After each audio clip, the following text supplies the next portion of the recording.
Hello everyone, welcome back to the channel. In this video, I will be explaining first four problems of Codeforces round 944 div 4. Okay. So let's start with problem A. Problem A is very simple. So problem में बोलता है दोस्तों कि you are given two integers x and y and output two integers minimum out of both and maximum of both. Okay. हमें सिर्फ minimum वाला print करना है दोनों का और मैक्सिमम वाला, ठीक है ना. Like 1 and 9, first test case is 1 and 9, तो मिनिमम क्या होगा 1 होगा फिर 9 होगा, ठीक है. बेसिकली सॉर्ट करके प्रिंट कर देना है दो नंबर्स को, मिनिमम मैक्सिमम, ठीक है. तो ये क्वेश्चन तो सारे लोग कर लिए होंगे. Okay, let's move on to problem B. Problem B. You are given a string S consisting of lowercase English letter. Rearrange the characters of S to form a new string R that is not equals to S. Or report that it is impossible to do that.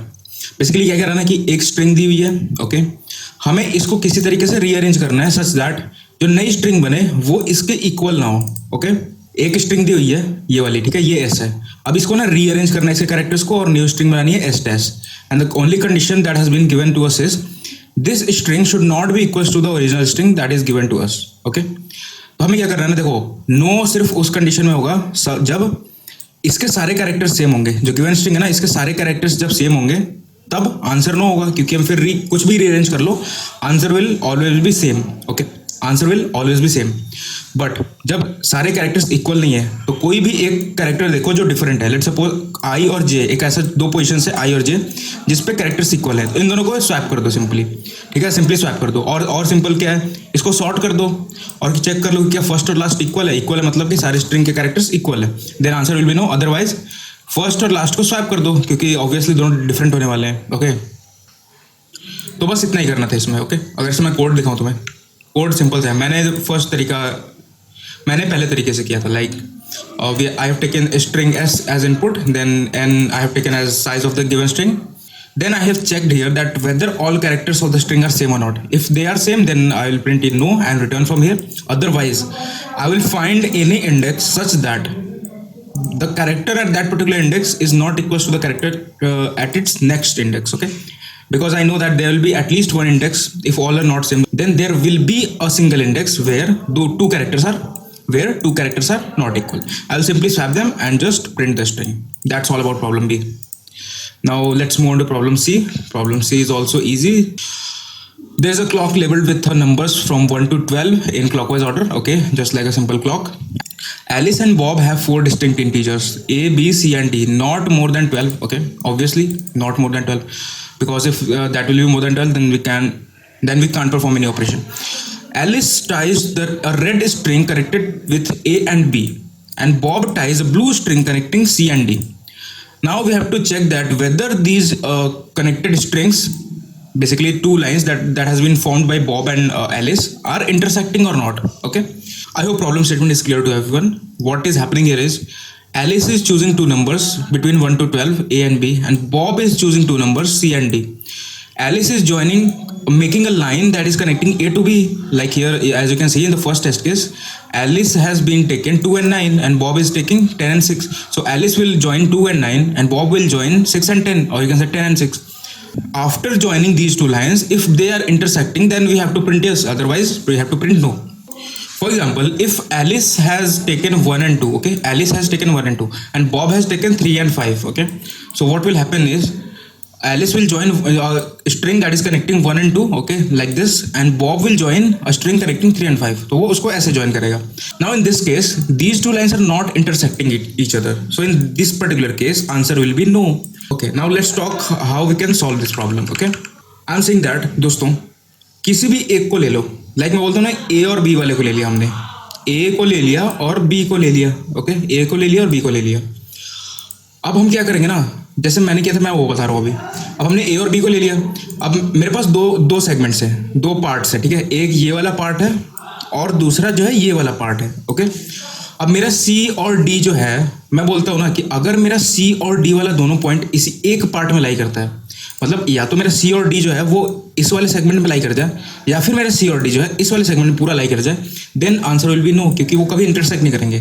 For intersection what will be the condition, एक उसका part इधर लाई करना चाहिए कहीं सी का, या फिर D भी कह सकते हो, और दूसरा पार्ट जो है इस वाले सेगमेंट पे लाई करना चाहिए, तभी तो वो इंटरसेक्ट करेंगे ना। I hope this make sense. एक पार्ट जो है मैंने ए और बी को चूज कर लिया, अब उसके लिए उसको लेके दो सेगमेंट्स बने, एक ऊपर वाला पार्ट एक नीचे वाला part. Now I am saying that for these two line to intersect the only condition that needed to be met here is एक पार्ट जो है वो दूसरे एक सेगमेंट में लाई करे और दूसरा पार्ट जो है ना वो दूसरे वाले सेगमेंट में लाई करे। या तो सी यहाँ पे लाई करे, डी यहाँ पे लाई करे, या फिर तुम कह सकते हो ये सी हो जाए या फिर और ये डी हो जाए। ठीक, तो अगर इस तरीके का कुछ कंडीशन है तब मैं कहूंगा कि okay these two lines will intersect each other. ठीक है, हम क्या करेंगे ना, ए से आइटरेट करना शुरू करेंगे, ए से आइटरेट करना शुरू करेंगे पहले क्लॉकवाइज मैनर में, और दो काउंट मेंटेन कर लेंगे C1 एंड C2। हम बोलेंगे कि मेरा जो सी और डी है ना वो उसका कौन सा पार्ट इसमें लाई करता है। अगर दोनों पार्ट लाई करता है तो मेरे काउंट का वैल्यू 1 हो जाएगा पहले सेगमेंट के लिए, ठीक है, C1 की वैल्यू 2 हो जाएगी। और अगर दोनों पार्ट इसमें लाई करता है तो C2 की वैल्यू 2 हो जाएगी। बट एक इसमें लाई करता है एक इसमें लाई करता है तो ये भी 1 होगा और ये भी 1 होगा। ठीक है, तो इस कंडीशन में आंसर 9 हो जाएगा। वही करूंगा, ए से स्टार्ट करूंगा और बोलूंगा जब तक बी नहीं पहुंच जाता तब तक मैं आइटरेट करूंगा। और कोई भी पॉइंट अगर है, जैसे मैं यहाँ पहुंचा तो वो अगर सी या फिर डी के इक्वल है तो मैं काउंट को बढ़ा दूंगा, C1 को बढ़ा दूंगा। ठीक है, C1 को इंक्रीमेंट कर दूंगा। तो ए से चलूंगा, एक पॉइंट यहाँ पे मिला, C1 इंक्रीमेंट हुआ, यहाँ पे पहुंच गया। ओके, एक सेगमेंट में मेरे को एक पॉइंट मिला, फिर मैं दूसरे सेगमेंट में आऊंगा। ठीक, दूसरे सेगमेंट में आऊंगा और फिर यहाँ से चलूंगा, इसमें भी देखूंगा क्या कोई पॉइंट मेरा सी या डी के इक्वल है। Yes, this point is equal to C, तो मैं बोलूंगा ठीक है मेरा C2 को इंक्रीमेंट कर दो। ओके, इस तरीके से मैं इधर से भी ट्रैवर्स कर जाऊंगा। अब अगर मेरा C1 जो है वो या 2 के इक्वल है या फिर मेरा C2 जो है वो 2 के इक्वल है, तो ये क्या सिग्निफाई करता है? This signifies that both the points means both C and D point is lying in a single segment, and if that particular line is lying on the either side of A and B, then they will never intersect each other. Like ऐसे बन जाए या फिर मान लो कि ऐसे बन जाए तो कभी इंटरसेक्ट नहीं करेंगे।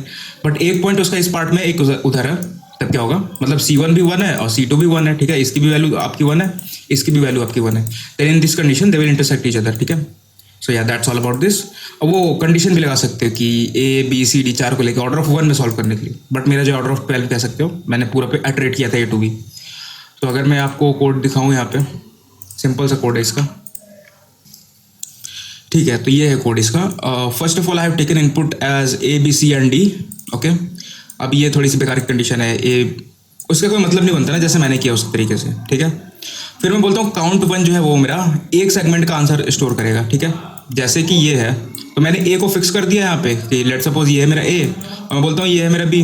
तो C1 जो है ना वो और A और B को कनेक्ट कर दिया, तो C1 जो है वो इस पॉइंट में काउंट करेगा कि इधर कितने पॉइंट लाई कर रहे हैं, 2 या फिर 1, मतलब जो C और D वाले पॉइंट्स हैं वो अगर दोनों इधर लाई कर रहे होंगे तो C1 की वैल्यू 2 हो जाएगी और C2 जो है वो इस वाले सेगमेंट के पॉइंट्स को काउंट कर रहा है। ठीक, तो अब मैं बोलता हूँ कि I जो है वो A+1 पे है। पहले क्लॉकवाइज जा रहा हूँ मैं, आप ऐसे देख लो, ऐसे देख लो, फीलिंग को समझ रहे हो ना। लाइक यहाँ पे A ले लिया मैंने, तो अब A क्लॉकवाइज प्लस की तरफ इधर चलेगा, अब ये वाला B हो जाएगा। ठीक है, B है, तो पहले मैंने A+1 ले लिया, यहाँ से स्टार्ट कर रहा हूँ और तब तक चल रहा हूँ जब तक कि B तक नहीं पहुँच जाता। ओके, और अगर मेरा I की वैल्यू C या फिर D है तो काउंट 1 को प्लस प्लस कर दो, आप इसको C1 मान लो अभी के लिए, ये C2 हो जाएगा जब हम पीछे जाएंगे। ठीक है, I प्लस प्लस कर रहा हूँ और 13 होते ही मैं I को 1 कर दे रहा हूँ, बिकॉज यहाँ पे 12 है ना, 12 के बाद जो है वो 13 होगा, तो 13 के बाद वो 1 हो जाएगा। फॉर दैट रीजन अगर 13 होता है तो आप फिर से 1 से स्टार्ट कर दो। ये है बेसिकली सर्कुलर कंडीशन, सर्कुलर वे में हम घूम रहे हैं इस लूप में, यही है।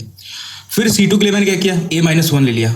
ये A था ना आपका, ये वाला A था, A यहाँ पे होगा, तो हमने A-1 ले लिया यहाँ पे। ठीक है, A-1 ले लिया। ओके, अब A-1 लेने के बाद क्या है ना कि हम पीछे चल रहे हैं, आप देख रहे हो ना यहाँ पे ये डिक्रीमेंट हो रहा है। और फिर मैंने बोला कि I जब 0 हो जाए, I जब 0 हो जाए, 0 होने का क्या मतलब है, ये 1 है, 1 के बाद जब एक पीछे जाओगे आप तो क्या हो जाएगा, 0 हो जाएगा। बट 1 के बाद ना 12 आता है, तो 0 की जगह आप उसको 12 कर दो, फिर 12 से 11 10 9 8 so on so forth ऐसे चलेगा वो। तो ये C2 वाले सेगमेंट का पूरा C2 काउंट 2 में हम उसको रखेंगे कि C और D में से दोनों में से कौन कौन से पॉइंट मेरे इस वाले सेगमेंट में लाई करते हैं। ओके, अब मैं बोलता हूँ कि अगर दोनों 1 है, मतलब एक इसमें लाई करता है एक इसमें लाई करता है, then answer will be yes, both will intersect. ठीक है, बोथ विल इंटरसेक्ट। अब अगर दोनों या तो इधर लाई करते हैं, दोनों या तो इस वाले में लाई करते हैं, then answer will be no. ठीक है, तो yeah this is all about problem C. ये सिंपल सी प्रॉब्लम थी, बस थोड़ा सा आपको दिमाग लगाना था इसमें। Okay, let's move on to problem D. Problem D is interesting, not that much hard, but ना थोड़ा सा सोचने वाला ही है। तो बात करते हैं इसमें, ऑब्जर्वेशन है सिर्फ दोस्तों इसमें, ऑब्जर्वेशन, नथिंग मच। ठीक है, तो दोस्तों प्रॉब्लम स्टेटमेंट कहता क्या है, अगर मैं आपको सिंपल लैंग्वेज में समझाऊं तो हमें क्या है ना, ये स्ट्रिंग दे रखी है, जैसा कि आप देख सकते हो यहाँ पे ये वाली स्ट्रिंग दे रखी है। अब इसको ना किसी कुछ पार्ट्स में डिवाइड करना है। लाइक हमने इसको यहाँ से काटा, यहाँ से काटा, ठीक है। तो ये 3 पार्ट्स में डिवाइड हो गया, ये ओके। तो कहता क्या है कि हर एक कैरेक्टर जो है किसी एक पार्ट में लाई करना चाहिए, ठीक है। ऐसा नहीं हो सकता कि ये इसमें भी लाई करे, इसमें भी लाई करे, ओके। ये तो सही है।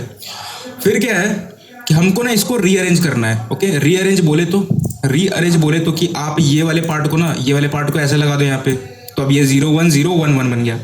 ये वाले पार्ट को अब चाहो तो यहाँ लगा दो, ये वाले को इसके पीछे लगा दो। किसी तरीके से इन तीनों पार्ट्स को ना रीअरेंज करना है, आगे पीछे करना है। ये वाले को ना आप यहाँ रख दो, यहाँ पर रख दो, कैसे भी रीअरेंज करो इन तीनों पार्ट्स को मिला के, ठीक है। इसको यहाँ पे लगा दो तो नई स्ट्रिंग बनेगी। तो ऐसे करके ना हमें ऐसा कुछ बनाना है, ऐसे इसको डिवाइड करना है कि उस पार्ट्स को रीअरेंज करके हम इसको सॉर्ट कर पाएँ एक तरीके से। तो आप देख सकते हो हमने 3 पार्ट में इसको डिवाइड किया। फिर मैं ये वाला अरेंजमेंट लेता हूँ, ये वाला 0 1 यहाँ बीच में आ गया, ठीक है। और ये वाला 1 1 वाली जो स्ट्रिंग है वो यहाँ चली गई। तो अब देख सकते हो कि तीनों पार्ट ऐसे रीअरेंज करके हमने स्ट्रिंग को सॉर्ट कर लिया है, ठीक है। तो ये बताने कि मिनिमम कितने पार्ट्स में इसको डिवाइड करें कि उन पार्ट्स को किसी भी तरीके से रीअरेंज करके स्ट्रिंग सॉर्ट हो जाए, बस ये प्रॉब्लम स्टेटमेंट। तो बात क्या है कि हमें सॉर्टेड ऑर्डर में चाहिए स्ट्रिंग। इसका क्या मतलब है, जीरोस पहले चाहिए, ठीक है, ये तो सिंपल सी बात है।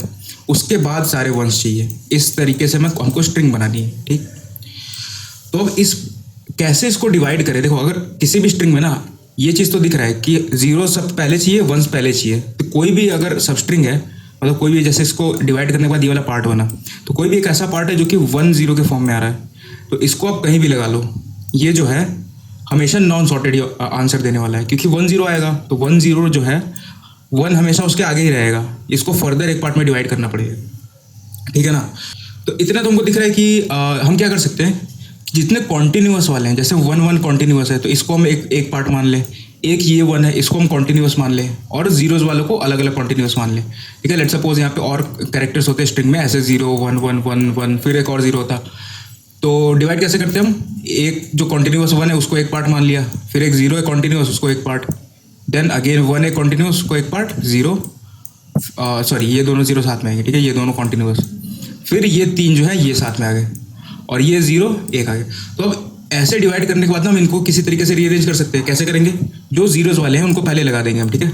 ये 0 वाला है, ये 0 वाला है, ये 0 वाला है, तो इसको हम स्टार्टिंग में लगाएंगे, फिर 1 वालों को हम आगे लगा देंगे, ठीक है। ये सिंपल सी बात है। बट हमें क्या करना है, ऑपरेशंस को मिनिमाइज करना है। तो एक चीज़ यहाँ पे है, एक चीज़ मैं क्या बोल सकता हूँ कि देखो, ऐसे स्ट्रिंग चाहिए 0 0 0 0 स्टार्टिंग में हो, 1 पहले बाद में हो। तो अपने स्ट्रिंग में कोई एक ऐसा पार्ट में ले सकता हूँ जिसमें कि कुछ जीरोज आ रहे हो, उसके बाद कुछ कॉन्टिन्यूस वंस आ रहे हो, ठीक है। जैसे कि यहाँ पे आप देख सकते हो 0 और 1 है, ठीक। अगर कोई और टेस्ट केस लेके हम देखें, इसमें तो कुछ दे नहीं रखा। लेट सपोज कुछ स्ट्रिंग ऐसी होती 0 1 1 0 0 0 1 0 1 1 1 और फिर 3 0 और, तो स्ट्रिंग कुछ ऐसी होती है। तो हम क्या करते हैं ना, एक तरीका है कि सबको अपने अपने कॉन्टिन्यूस पार्ट्स में डिवाइड कर दो, मतलब सारे पार्ट में कैरेक्टर्स इक्वल हों।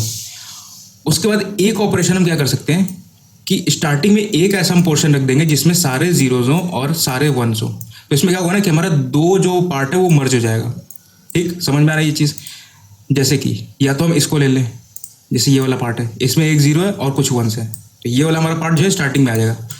और ऐसा एक ही पार्ट लेना है जिसमें जीरोज वंस आ रहे हो, क्योंकि एक बार 0 1 1 ऐसे अरेंज हो गया, कुछ जीरोज फिर वंस, तो अगेन हम 0 को यहाँ नहीं रख सकते, ठीक है। कोई एक और ऐसा पार्ट नहीं ले सकते जिसमें 0 भी हो 1 भी हो, क्योंकि फिर वो इसके आगे लगाएंगे हम तो फिर 0 आ जाएगा 1 के बाद।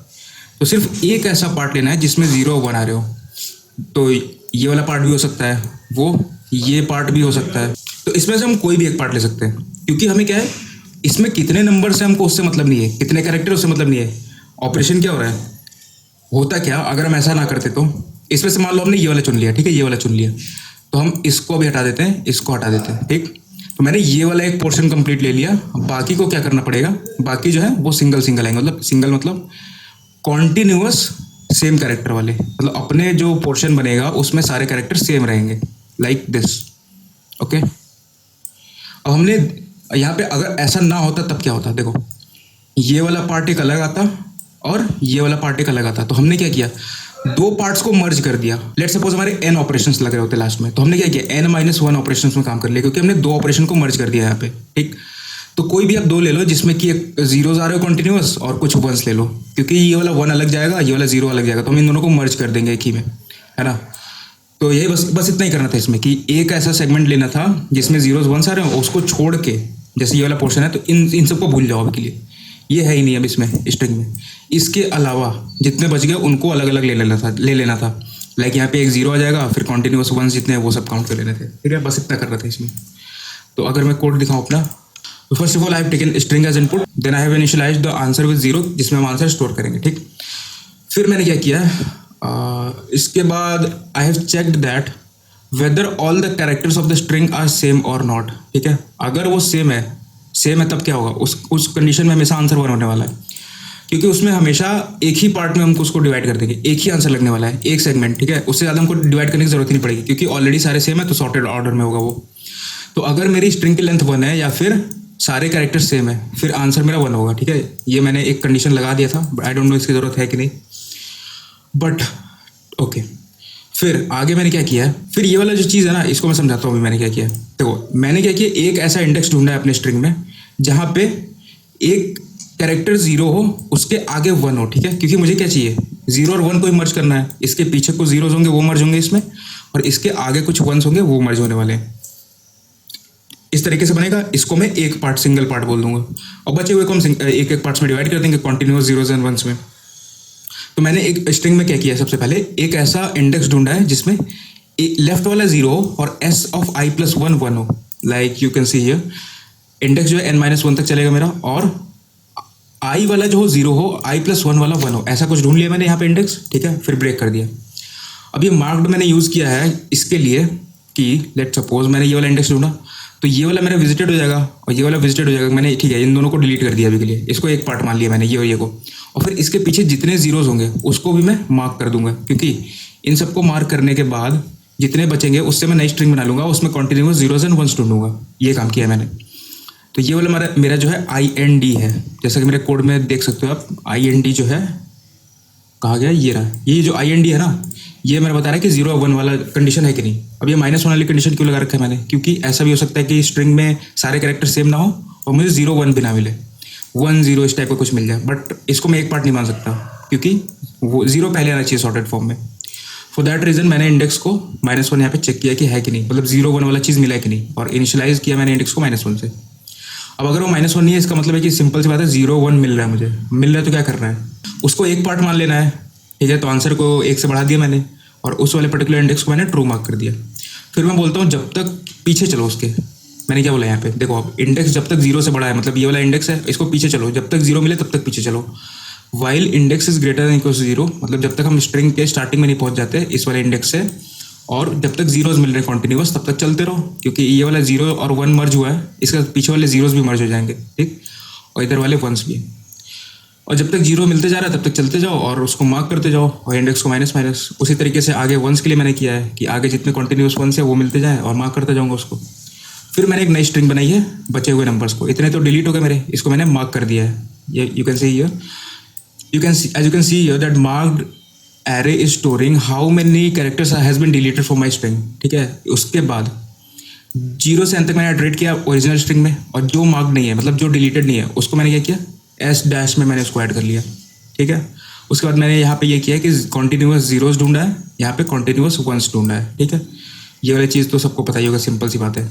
ये मैंने किया क्या है, ब्रीफ में एक्सप्लेन कर देता हूँ। जैसे कि मान लो कि यहाँ पे 3 0 आ रहा हो, 1 1 आ रहा हो, 3 1 आ रहा हो, फिर 2 0 1 1। मुझे क्या करना है, ये वाला पोर्शन ढूंढना है, ये और ये, मतलब 4 आंसर होना चाहिए। तो मैं टेम्प में क्या हुआ, पहले टेम्प में मैं 0 रख रहा हूँ, और जैसे ही मुझे 0 मिल रहा है वैसे मैं इंक्रीमेंट कर रहा हूँ टेम्प को, as you can see here. तो 0 मिला तो टेम्प 1 हुआ, फिर ये मिला तो टेम्प 2 हुआ, फिर ये मिला तो टेम्प 3 हुआ यहाँ पे। अब 3 हो गया, उसके बाद क्या हुआ, 1 पे आया मैं, 1 पे आया, मतलब इतना पता है मुझे कि पीछे कॉन्टिन्यूस जीरो जो है वो काउंट हो चुके हैं ऑलरेडी। तो मैं बोलूँगा कि ठीक है आंसर प्लस प्लस। अब इसको तुम अलग तरीके से भी कर सकते हो कि जहाँ पे इंडेक्स अलग अलग है वहाँ पे आंसर को इंक्रीमेंट कर दो। ठीक, इस तरीके से भी किया जा सकता है, कोई दिक्कत नहीं है उसमें। ये मेरा तरीका है इसको इम्प्लीमेंट करने का। So that's all about problem D.